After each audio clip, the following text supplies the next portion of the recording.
no chat, se vocês estão vendo a minha tela também.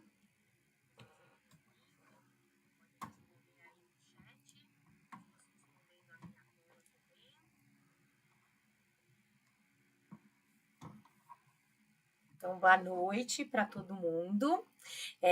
Meu nome é Denise Tonello, eu sou pedagoga, psicopedagoga e formadora de professores. É um prazer estar aqui com vocês. Vou já pedir para quem estiver aí me escutando se inscrever no meu canal, né?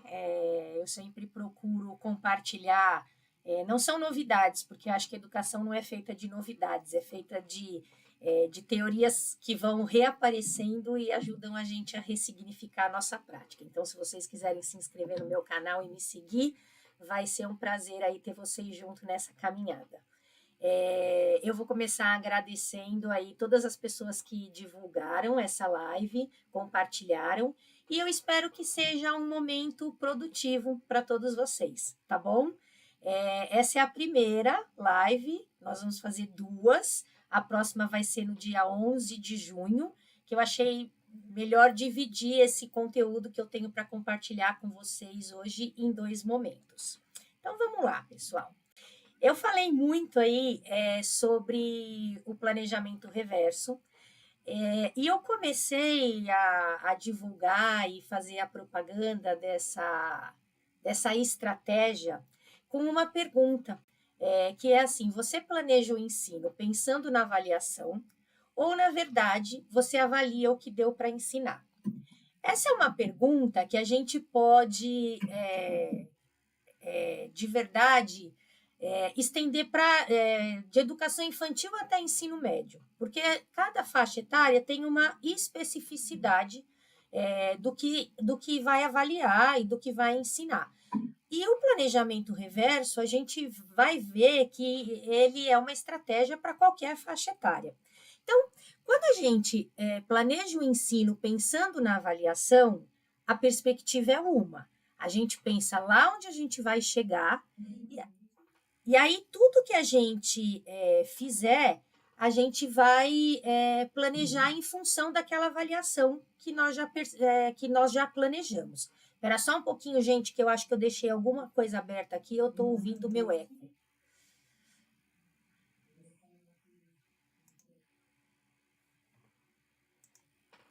Pronto. Então, essa é uma pergunta assim, eu penso na avaliação, eu sei aonde eu quero chegar, e aí eu vou planejar a avaliação ao longo de um determinado período de tempo. Pode ser um trimestre, pode ser um bimestre, pode ser um semestre, enfim. Quando eu avalio o que deu para ensinar, é como se eu estivesse focando o meu ensino só no conteúdo, naquilo tudo que a criança, que o aluno tem que aprender, e aí eu vejo lá toda a programação, tudo que eu fiz, tudo que eu planejei, tudo que eu consegui dar para aqueles alunos, e aí eu sento e falo: agora eu vou pensar na avaliação em função do que eu ensinei. Parece que essa não é uma diferença muito grande, mas é. A gente vai ver ao longo da minha fala aqui que isso faz toda a diferença. Então, vamos contextualizar primeiro, antes de eu continuar essa reflexão, da onde vem essa... por que essa proposta do planejamento reverso, ele se encaixa tanto na nossa prática do dia a dia. Você, professor, né, professora, eu, né, como coordenadora, que eu atuo como coordenadora pedagógica, a gente tem muitos desafios hoje em dia na educação, na nossa prática, né? Então, o primeiro desafio é o excesso de conteúdos, né? A BNCC, ela trouxe aí uma série de habilidades, ela fez uma organização com relação à faixa etária, aquilo que cada aluno tem que aprender em cada ano, muito bom, mas tem uma lista de habilidades ali, competências a serem desenvolvidas na escolaridade, que ela é enorme. Então, se a gente não olha para essas habilidades que são os códigos alfanuméricos, se a gente não olha para essas habilidades como habilidades e olha para isso como conteúdo, a lista do que a gente tem que trabalhar na escola, a lista do que as crianças têm que aprender, ela fica enorme. Então, esse é um ponto importante. O outro ponto importante é a pressão que existe na sociedade hoje em dia por resultados, né? Na verdade, a gente vê que as famílias procuram muitas vezes a escola, já desde a educação infantil, querendo muito saber o que a gente vai ensinar, o que eles vão aprender, como é que vai ser lá no vestibular, né, e quais as faculdades que a criança vai dar conta de entrar ainda pequenininha. Então, tem uma pressão que a escola tem sofrido por resultados mesmo. E aí, qual é a consequência disso, né? É uma lógica de ensino que a gente vai criando na escola de preparar os alunos para a prova, de preparar os alunos para a avaliação, de preparar os alunos só para serem avaliados. Então, tem muito mais, às vezes, um foco no treino, um foco no resultado, um foco para treinar, responder as questões e atingir lá o que se quer atingir quando estiver lá no vestibular e tudo mais, do que propriamente dito no desenvolvimento das habilidades e competências. Um outro aspecto que eu acho que é um desafio ainda, apesar de já ter passado um tempo da pandemia, a gente ainda tem lacunas de aprendizagem criadas por essa pandemia, né? E qual é a consequência, né, desses gaps que a gente tem? O planejamento, muitas vezes, que a gente faz na escola, ele não dá conta de tanta diversidade. Ele não dá conta de acolher as tantas demandas que a gente tem na escola. E aí eu nem estou falando das crianças com um diagnóstico, né, ou as crianças que são casos de inclusão. Não, eu estou falando da maioria dos nossos alunos. Então, esse não dar conta, então o professor vai lá, se esforça, faz um super planejamento, e ele não dá conta daquela diversidade toda. E isso gera maior frustração frente às tantas demandas que a gente tem. E por último, de desafio, não que a gente não tenha outros, eu elenquei 4, senão eu ia ficar falando assim a noite toda sobre os desafios. Mas um outro ponto que eu acho que a gente precisa considerar é essa falta de tempo que a gente está vivendo hoje em dia e uma sobrecarga muito grande. Então, a gente tem na escola muitas tarefas que às vezes a gente chama mesmo de burocrática, ou que são demandas administrativas, então é um relatório, alguma coisa, mas que isso faz parte da escola. Mas a consequência disso é que às vezes a gente fica dando conta dos currículos adaptados, dessas tarefas, né, dos registros e tudo mais, e muitas vezes o professor não tem um tempo de fato, se debruçar sobre o planejamento, que é um planejamento vivo, que precisa ser um planejamento de qualidade, que precisa ser um planejamento pensado, na verdade, em todas as características da faixa etária, aquilo que a gente tem que atingir e tudo mais. Então, tudo isso a gente precisa considerar de desafios. Para esses desafios, a gente vem com a ideia do planejamento reverso. Então, assim, como o próprio nome diz, que parece óbvio, mas às vezes não é, a gente faz um planejamento invertido. Então, pensar num planejamento invertido, quer dizer, começar do final para daí poder ir lá para o nosso começo, é pensar que a gente está priorizando o essencial, então eu vou construir um planejamento focado naquilo que eu quero que as crianças aprendam. É pensar que esse planejamento e essa avaliação e todas as etapas do meu fazer didático, eles vão focar na aprendizagem real dos alunos, porque eu tenho tanta clareza de onde eu quero que os alunos cheguem num determinado período de tempo, que eu vou focar nessa aprendizagem real. Essa perspectiva vai ajudar você a avaliar muito melhor, porque, de novo, eu tenho tanta clareza naquilo que eu que preciso ensinar, que eu sei o que exatamente eu vou avaliar. E tudo isso, consequentemente, vai valorizar o tempo do professor. A gente vai tornar esse nosso tempo mais sustentável, né? Eu vou planejar e focar naquilo que realmente eu preciso desenvolver, em função do que eu quero que os meus alunos aprendam. Muito bem. Então, eu gosto assim de pensar, porque quando eu vou, eu trabalho muito com formação de professor, e quando eu vou fazer essa formação, às vezes os professores falam, mas a educação ela é cheia de modismos. Então, uma hora é portfólio, uma hora é avaliação formativa, um determinado momento porque a gente precisa avaliar por habilidades e competências.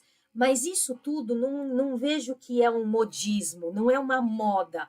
Na verdade, a busca por estratégias com uma intencionalidade de aprendizagem dentro daquilo que a gente está vendo que a escola precisa desenvolver.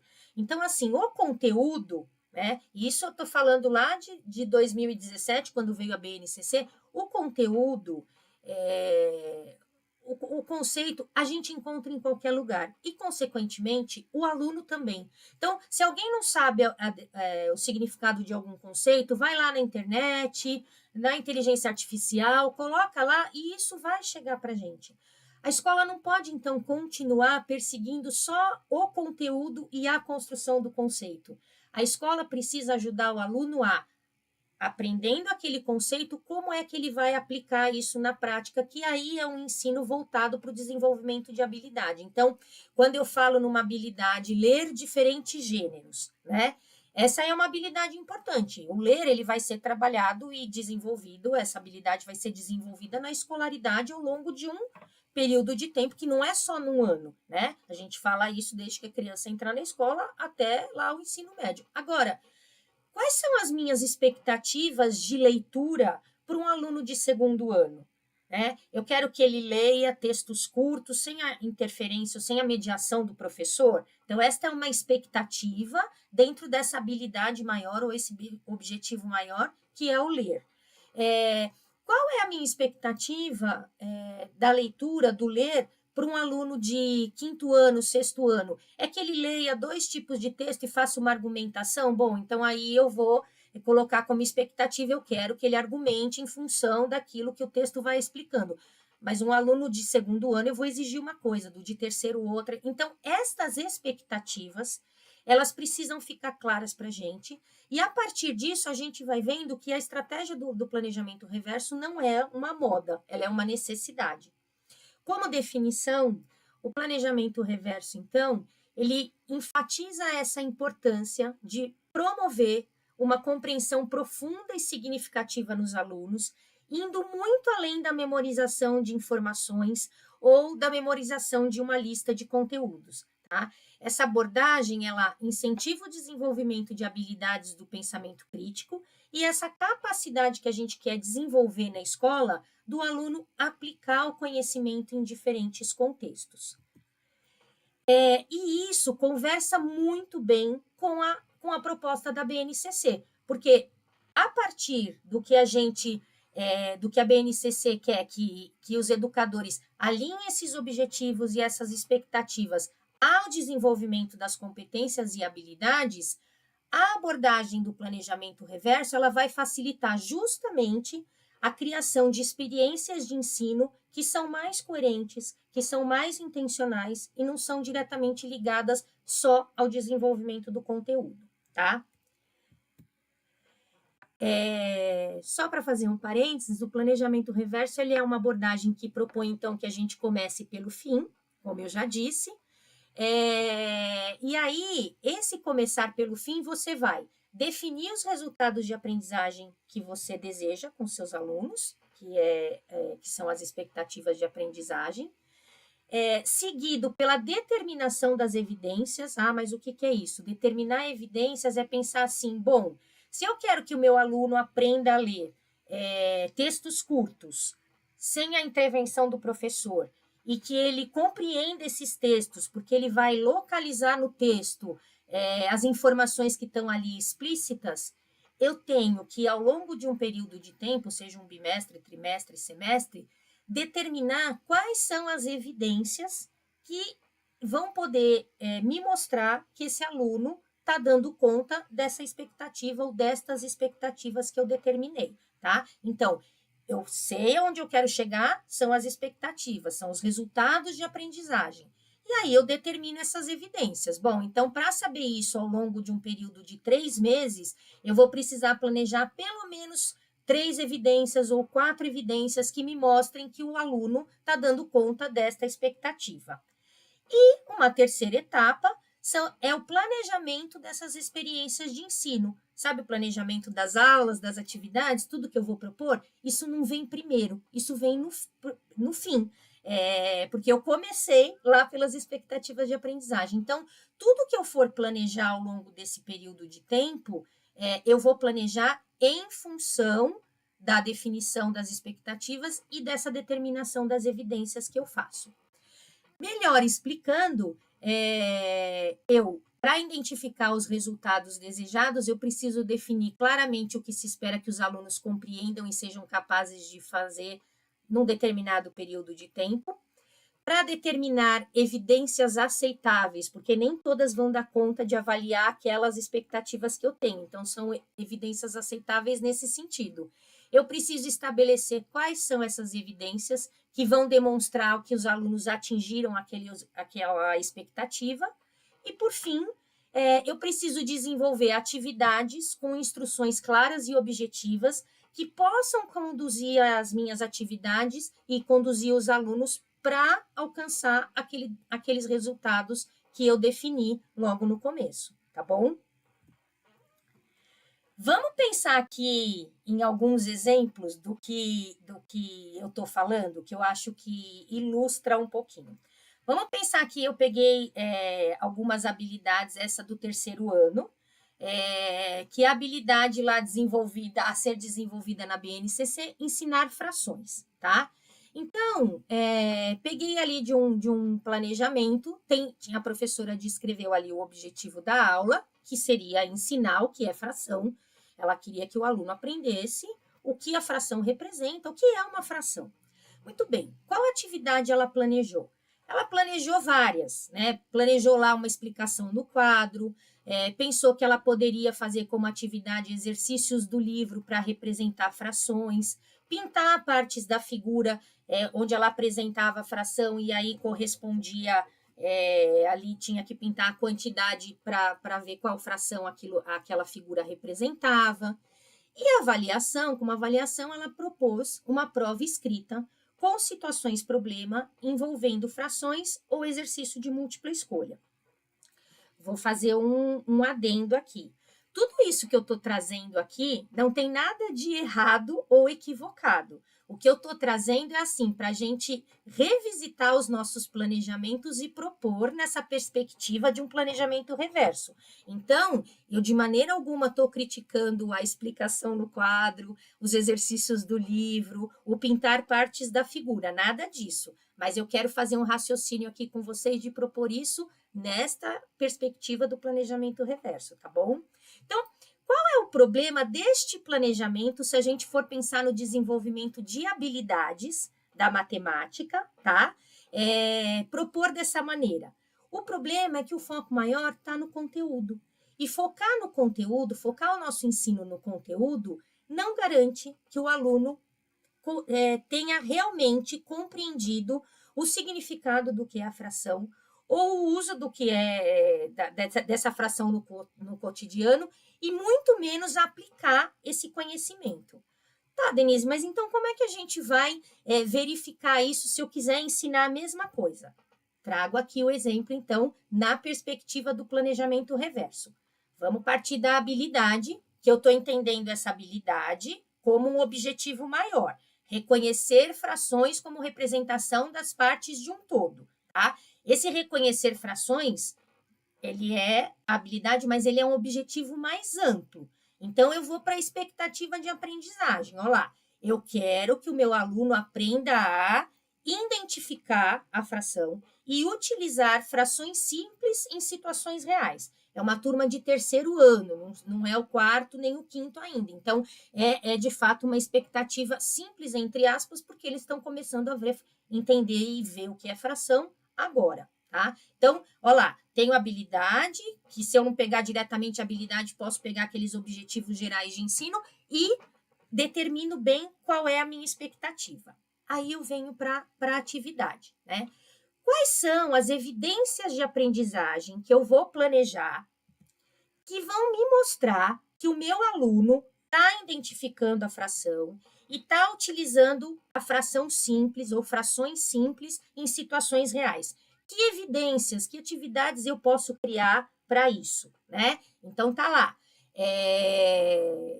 Gente, eu estou vendo aqui no chat que muita gente está me falando boa noite. Eu não consigo aqui falar e escrever porque para eu projetar a tela são coisas diferentes, mas boa noite e como eu disse no começo, muito obrigada de vocês estarem aqui. Então, vamos lá. Vamos voltar às evidências de aprendizagem. Para poder verificar aquela expectativa que eu tenho, eu pus aqui o exemplo de uma evidência. Eu poderia criar mais 2 ou 3 ao longo desse período de tempo. Então, a evidência de aprendizagem é, para eu ver se o aluno está aprendendo ou não isso que eu quero, o aluno deve ser capaz de dividir uma pizza de papelão em frações. Meia pizza, 1/4 da pizza, 3/4 da pizza, e explicar o que cada parte dessa pizza representa. Ah, então aqui a gente tem metade da pizza. Não, aqui é só 1/4 da pizza. A situação de aprendizagem para poder contribuir com a avaliação ou esse olhar da evidência de aprendizagem é propor uma brincadeira de restaurante. Então, tá lá, em duplas, os alunos vão montar pizzas com partes fracionadas, eles vão manipular isso com triângulos de papelão, né? Você corta um círculo e tal, e aí eles vão anotar os pedidos do cliente usando fração. Ah, então eu quero uma pizza, eu quero 1/4 de pizza, tal. E aí ele vai lá, separa os pedaços de pizza e entrega para esse cliente e tudo mais. Então, é uma situação de aprendizagem, e aí eu falo assim, Denise, mas isso pode ser uma avaliação como uma prova? Claro que pode, mas eu estou vendo se o aluno, de fato, está numa situação real, aplicando aquele conceito de fração. Que instrumentos de avaliação eu posso fazer uso para avaliar uma atividade como essa? Eu posso observar a atividade e anotar, vendo como é que o aluno está lidando com a anotação de fração, se ele for o garçom, e com o pedido da fração, se ele for o cliente. Eu posso registrar, ver como o aluno está registrando com escrito, né, ou com desenhos essas frações. E eu posso pedir para ele me explicar oralmente o que é isso aqui que você anotou? Ah, é meio, mas o que é meio? De quantas partes, né, tem uma pizza? Ah, 8. Então, qual é a metade, o meio que representa? Ah, são 4 pedaços. Enfim, então, eu posso, numa brincadeira, fazer tudo isso e avaliar a criança. Se eu vejo que tem alguém que está lá com mais dificuldade, eu posso fazer uso de dobraduras, objetos, enfim, para as crianças compreenderem essa divisão e as frações. Aí vocês vão me dizer assim, nossa, mas tá bom, eu tenho uma sala com 30 alunos, como eu faço isso? Bom, eu organizo a atividade avaliativa durante uma semana, em atividades de cantos, em atividades, de modo que eu possa acompanhar um grupinho de alunos de 5 em 5, 6 em 6, 4 em 4, enfim, ao longo de uma semana, porque eu não preciso avaliar todo mundo de uma vez, não é uma pergunta lá que que vai avaliar só o conteúdo. Eles vão brincar, então uma hora pode ser 3/4, uma hora pode ser metade, uma hora pode ser a pizza toda, enfim, então eles vão brincando com isso e eu tenho como organizar também as minhas aulas para que eu possa avaliar essas crianças ao longo de uma semana. Então, esse é um exemplo de como a mesma coisa focada no conteúdo a gente transforma para focar no desenvolvimento da habilidade, porque para desenvolver a habilidade, a criança precisa aplicar esse conteúdo, esse conceito que ela aprendeu, mas a perspectiva é diferente.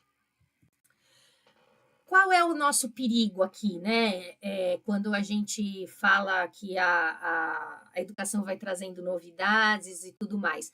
O perigo é a gente só mudar a forma sem mudar a lógica de pensar. Então, eu falo assim, agora então eu vou planejar, assistir a Denise e vou só planejar nessa perspectiva de planejamento reverso. Ok, mas aí eu mudo a forma, mas eu não mudo a lógica, né? Então, não adianta só trocar lá os campos do planejamento por outro nome e não mudar esse raciocínio pedagógico que é, de fato, o desenvolvimento de habilidades e competências, uma avaliação que vai focar nesse desenvolvimento das habilidades, mas que, nesse sentido, aprender o conteúdo, aprender o conceito é fundamental para poder aplicar isso, porque as crianças precisam aprender coisas na vida, então é para poder aplicar fora da escola, tá? Bom, vamos aqui mais um exemplo que eu trouxe. Aliás, eu trouxe 2 exemplos de falso planejamento reverso. Então, o que a gente precisa cada vez mais entender? No planejamento reverso, o foco está na evidência de que o aluno realmente compreendeu a ideia e sabe aplicar essa ideia. Tá? Então, a gente trabalha lá com conceitos, por exemplo, do nomadismo e do sedentarismo, né? Que a gente tem ali, quando mudaram a organização das civilizações, enfim. Não adianta só perguntar o que é nômade, adianta eu pensar em sociedades que existem hoje em dia, que ainda tem e fazer perguntas para as crianças, para os alunos poderem pensar por que alguns povos ainda hoje em dia se deslocam do lugar que estão e por que outros ficam ali instalados no mesmo lugar. Então, a gente vai mudando a lógica. Então, vamos aqui analisar um exemplo de falso planejamento reverso.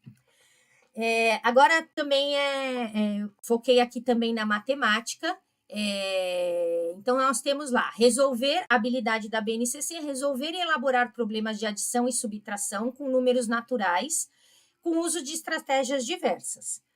A atividade que o professor escolheu foi resolver 10 problemas com contas de adição ou subtração no caderno. E a avaliação foi uma correção coletiva de contas, tá? O que está de errado aqui?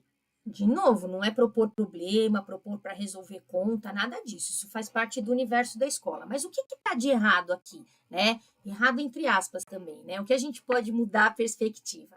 Primeiro que o professor começa pela atividade, as contas, e só depois ele vai olhar para essa habilidade. A gente primeiro tem que olhar para a habilidade e depois ver a estratégia, que seriam as contas. A avaliação, que é resolver o problema, ela não traz evidências reais de compreensão. Ela só mostra os acertos ou os erros, que podem ser erros de não entendimento da conta de adição ou subtração, mas também podem ser erros mecânicos. Então, assim, não vai mostrar para a gente o que de fato a criança aprendeu ou não, o aluno aprendeu ou se ele está se desenvolvendo ou não nesta habilidade do resolver conta de adição ou de subtração. Tá? A gente não tem uma total clareza aqui sobre qual aprendizagem é esperada e nem como ela vai ser observada, se o aluno atingiu ou não. E não tem um pensamento intencional no que os alunos precisam fazer para desenvolver ou para chegar naquela habilidade. Então, como a gente pode mudar esse olhar também? Como seria o verdadeiro planejamento reverso nessa perspectiva? Primeiro é pensar no resultado desejado. Vamos lembrar das 3 etapas. Resultado desejado, as evidências e as atividades que vão fazer com que ele chegue nisso que eu quero. Então, qual o resultado desejado que dentro dessa habilidade pode ser a nossa expectativa? Eu quero que os alunos sejam capazes de resolver problemas contextualizados com adição e subtração, ou seja, numa situação problema, o aluno tem que entender o que significa quando ele vai fazer uma conta de mais, de soma, e a de subtração. Usando estratégias pessoais, que podem ser desenho, decomposição, reta numérica, e identificando qual a operação adequada. Então, sabendo que eu quero que eles atinjam isso, vou pensar lá nas evidências de aprendizagem que vão me mostrar que o aluno aprendeu isso. Então, uma evidência de aprendizagem. O aluno resolve um problema contextualizado, ou seja, eu dou lá aquela historinha do problema, um problema, ele consegue explicar a sua estratégia em voz alta ou por escrito, e ele justifica a escolha da operação. Então, assim, essas são as evidências de aprendizagem. Então, sempre que eu der um problema, eu vou ter lá uma fichinha, uma planilhinha, uma pauta de observação, quando eu vou corrigir o problema, quando eu faço a correção coletiva, e aí eu vou dar vários problemas ao longo de um período de tempo. E aí eu vou ver, o aluno resolve um problema contextualizado? Ele lê o problema, interpreta lá o problema? Quase sempre, poucas vezes, quase nunca, sempre. Ele explica a estratégia em voz alta ou por escrito? Ele justifica a escolha da operação? Ou para ele fazer isso, eu tenho sempre que fazer várias perguntas, porque ele mesmo não consegue justificar porque somar ou porque diminuir, enfim. Então, eu vou mapeando o desenvolvimento dessa habilidade do resolver problemas e identificar se é uma conta de mais ou de menos, como eu queria lá na minha expectativa. E quando chegar ali na hora de eu ver se o aluno aprendeu globalmente lá no final de um período de tempo, eu tenho evidências que me mostram se o aluno realmente foi se desenvolvendo ou não. Isso é muito mais amplo do que eu só corrigir lá os problemas e ver se ele errou ou ele acertou aquela conta, tá? Para isso, quais são as atividades de aprendizagem que eu vou prever no planejamento em função dessas expectativas que eu tenho e em função dessas evidências que eu vou coletar?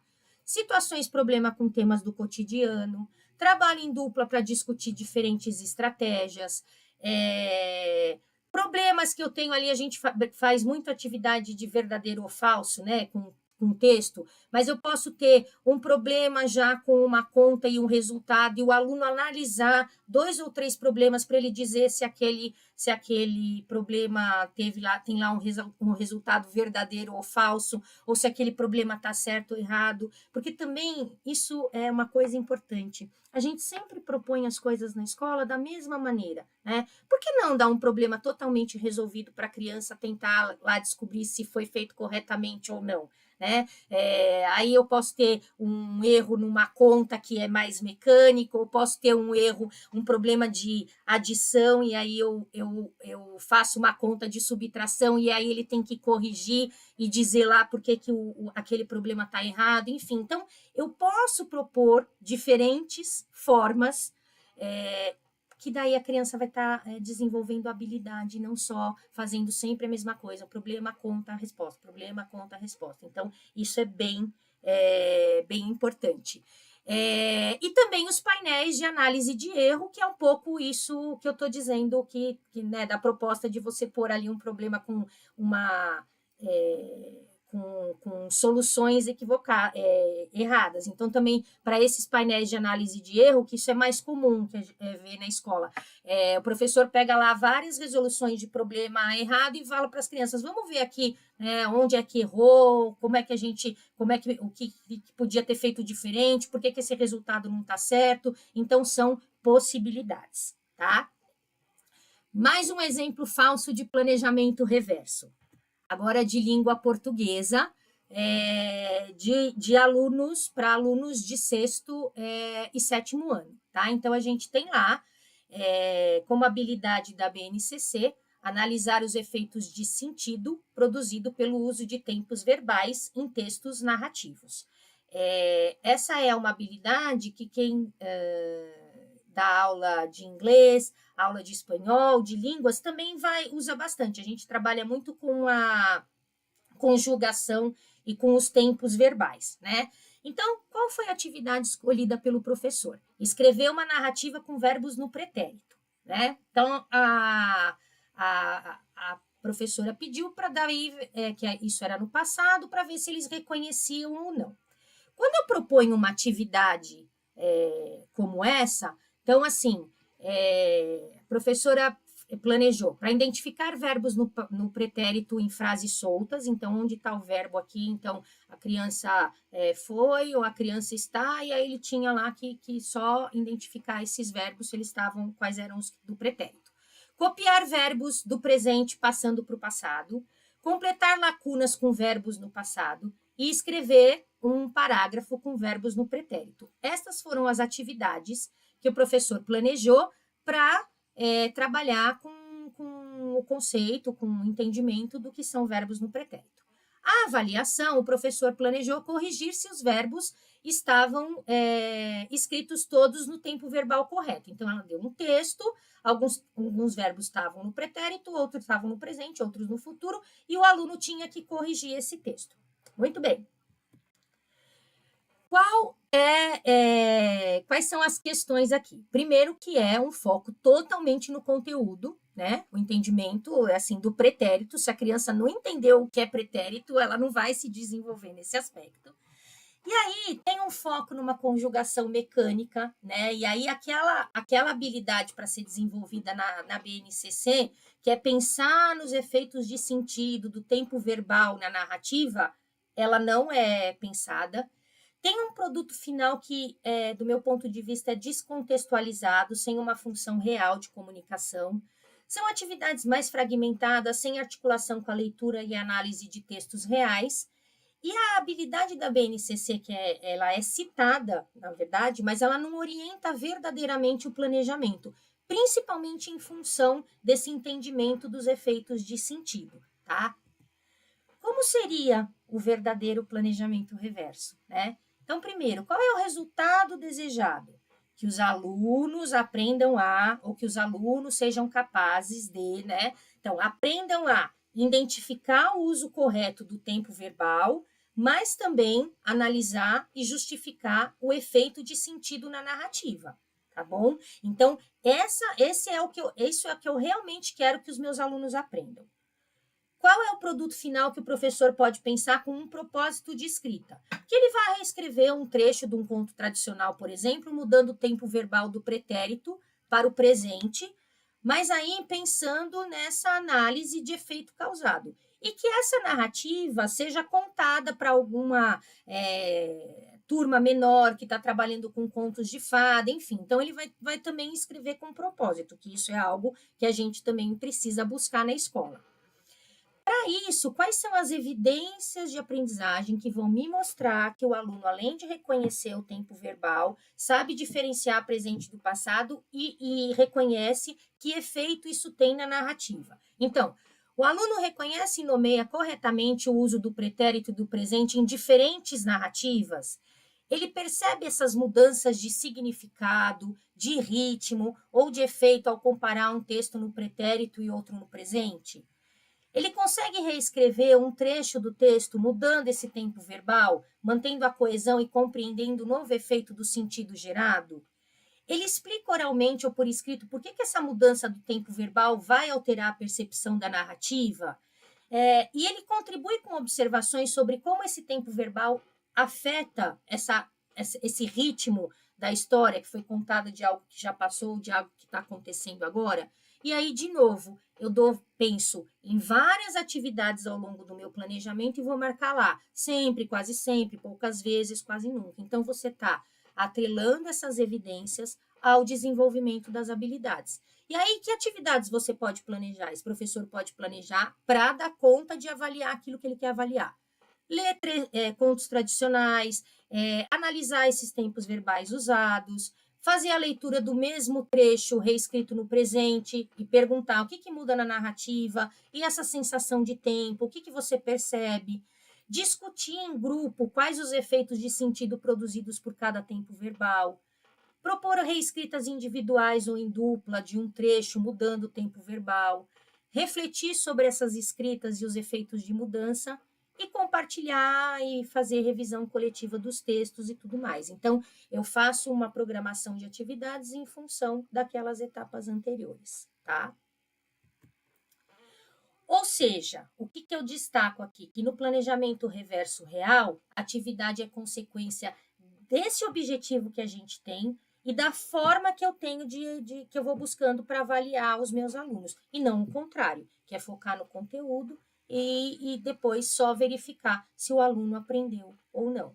Espero que vocês tenham percebido aí essa diferença, essa mudança de chavinha e de perspectiva, tá? Bom, e agora, né? O nosso tempinho já está quase terminando. Vou repetir o que eu falei lá no começo. Se vocês não marcaram lá o sininho, não se inscreveram no meu canal, façam isso para daí acompanhar as próximas lives. Bom, Denise, e agora? O que a gente faz? Para ser bem redundante, assim, eu sugiro que vocês comecem a pensar num planejamento planejado de verdade. Então, assim, primeira coisa, quanto tempo eu tenho nesse período que eu tenho que avaliar os meus alunos ou que eu quero que eles aprendam determinadas coisas? É um trimestre? Bom, daqui até o final do trimestre eu tenho quanto tempo, né? Tira feriado, tira os eventos da sua escola, tira os imprevistos que podem acontecer, tira os ensaios de festa junina e contabiliza o tempo de verdade que você tem, né? Depois, onde é que eu quero chegar? Eu até tenho uma publicação no meu canal sobre a diferença entre objetivos e expectativas de aprendizagem. Façam essa distinção, pensem mais diretamente na expectativa, porque a expectativa, gente, ela é palpável. Então, de novo, o mesmo exemplo lá, né? Ler diferentes textos. Ler como? Qual é o que vai de verdade me dar indício se aquela criança aprendeu dentro daquilo que eu espero para aquela faixa etária? São as expectativas. A BNCC ela traz esse entendimento, mas ela é mais específica, tá? Então, isso é importante. Onde é que você quer chegar? Depois, quais são as evidências de aprendizagem? Ou seja, quais são as amostras processuais, as amostras formativas e quais são as amostras de caráter mais somativo, que é aquela prova que eu vou verificar e tudo mais, que eu vou planejar ao longo de um determinado período de tempo. Iniciem esse período de tempo, seja bimestre, trimestre, semestre, já sabendo disso. Vocês já sabem onde vocês querem chegar, vocês podem saber muito bem quais vão ser, então, essas amostras e esses momentos de avaliação, que são as evidências de aprendizagem. E aí, sim, com isso organizado, o tempo que eu tenho, as expectativas, as evidências, planeje as suas aulas, né? Então, quais são as atividades que você vai planejar ao longo do processo? Pensando que todo o processo de ensino-aprendizagem, ele precisa contemplar também algumas etapas. Aquela etapa que o professor problematiza, que a criança vai levantar hipóteses, vai investigar e vai aprender. Aquela etapa que depois que ele aprendeu, construiu o conhecimento, ele vai ter um tempo para sistematizar, né? E aí, gente, não é, eu tenho que ficar repetindo. Não, não é isso, mas é ter um tempo mesmo de falar, bom, eu aprendi, e esse tempo não é só na avaliação, numa prova, é ao longo do processo.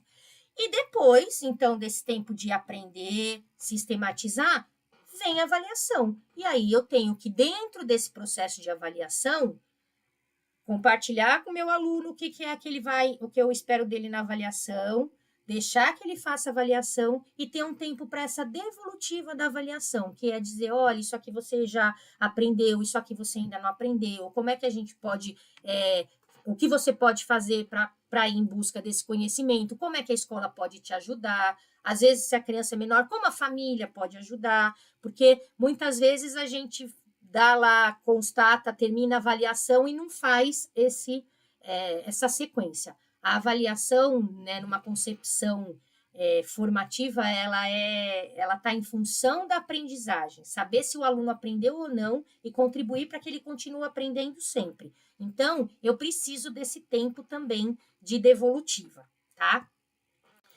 Bom, e aí, pessoal, na nossa próxima live, que ela vai ser no dia 11 de junho, nesse mesmo horário, daqui um tempinho, o que eu vou fazer com vocês é, assim, trazer como a gente pode planejar essas evidências, ou seja, esses diferentes instrumentos de avaliação, com uma intencionalidade e trazer também uma proposta de modelo de registro para registrar esses processos de aprendizagem, tá? Então, eu também vou divulgar aí nas minhas redes sociais essa próxima live.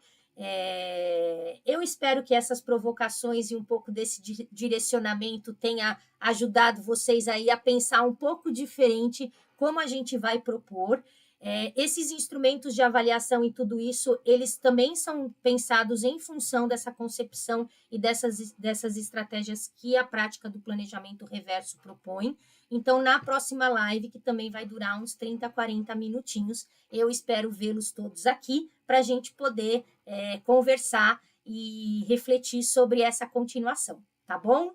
Muito obrigada por vocês terem me acompanhado, espero que tenha sido produtivo e a gente se vê por aí, tá bom?